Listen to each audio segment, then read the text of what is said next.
the ground.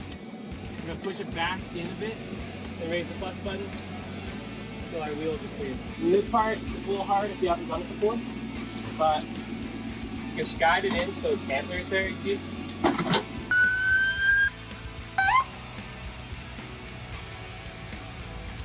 I'm going to determine the number of victims, which is 1. I'm going to determine the mechanism of injury, which is unknown at this time. Once I do get some more information, capillary refill. Capillary refill less than 2 seconds. No obvious signs of bleeding. Pulse is strong and present. And skin signs appear to be normal.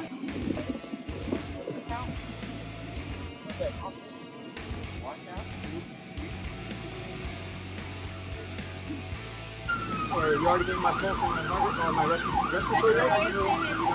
Respiration 16, pulse at 80. Yep. Is that accurate? Yep.